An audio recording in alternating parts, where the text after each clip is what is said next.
Hey guys, Sean Savage here from Streaker Marine. Today we've got a Quintrex 520 Ocean Spirit, and this is their new model range. So thought we'd take this opportunity to jump in the boat, go through some features while we're out in the water, and see what you guys think. So this has got the Yamaha 115 horsepower in the 4-stroke. It's the maximum horsepower for the boats, the 115. They're quite often fitted with a 90 horsepower, but in this instance we've got the maximum. Got a rear ladder at the back there, which is telescopic. It folds away really nicely, and a burley bucket on its opposite side. So this year Quintrex have put what they call a maxi bracket, which is this bracket here that has a pin that goes through it, and you can change different features on it. They put one either side this year, so you could have a, as in this example, the burley bucket, and we've got the rear ladder.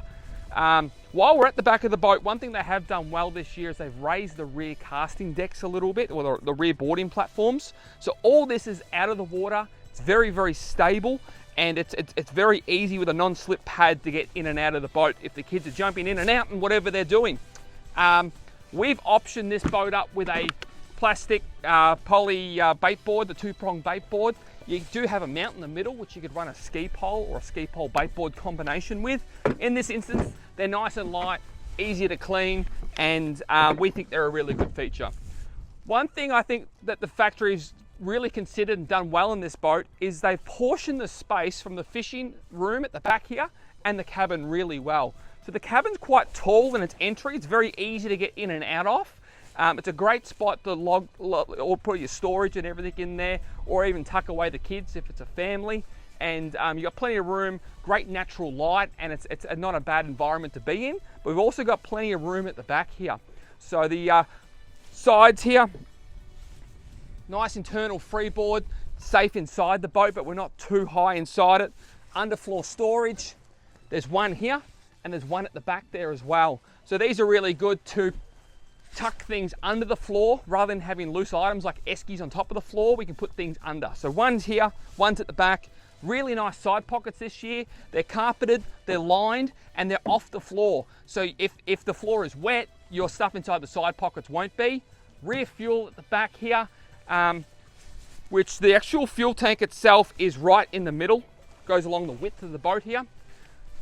The customer's optioned this boat up a little bit. So he's put the 2-tone paint on, which is the black on the sides here. He's put the bimini cover on from the factory. He's upgraded to the maritime seats. So the maritime seats, we have a bolster that we can lift up and down. They're very comfortable, and they also have a slide, so we can slide backwards and forwards. Over here, we've got the Lowrance touchscreen, which is very common on these. The tilt steering. And we also have a glove box either side for the driver and the passenger. So what we'll do now is we'll go give the boat a good run. We'll go through some of its performance details and see if this one might be right for you. Okay, so we'll get her up and get her going. One hand the wheel, one hand the throttle. Sneak on a little bit of power. The boat's playing very flat. They don't lift their bow up when they take off. So you don't have to go really fast. You know, we're doing 18 kilometers an hour now. The boat's very dry, it's comfortable. The first thing you notice with a Quintrex hull is they're very soft, but also extremely quiet. There's no water noise under our feet, and we're just not going to get that traditional aluminium, harder sort of thud with a Quintrex hull. We'll get her going a little bit more. We'll find a lot of the time with a well-powered boat that we'll always want our speed to be higher than our revs. So if we're doing 4,000 RPM, we want to be going faster than 40 kilometers an hour. Right now we're doing 3,200 RPM at 37 kilometers an hour. So we're nice and efficient. We're on top of the water. We're riding in sort of a 1/2 meter chop today, and the boat's very easy to drive. You don't have to be a great boat handler to get a lot out of these hulls. We'll go a little bit faster now, see how she goes.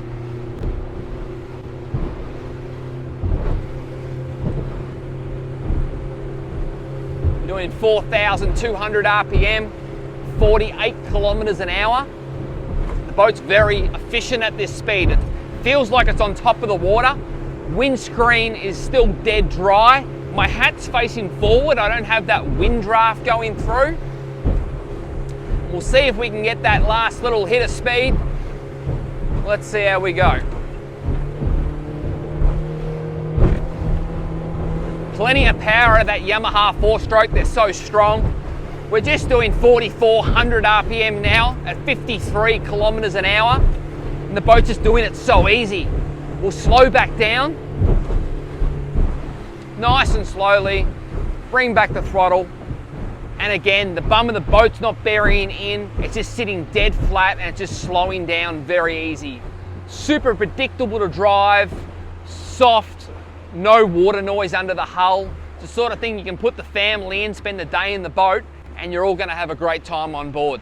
So I hope that helps. If you have any further questions, please let us know here at Streaker Marine through our comments or our website.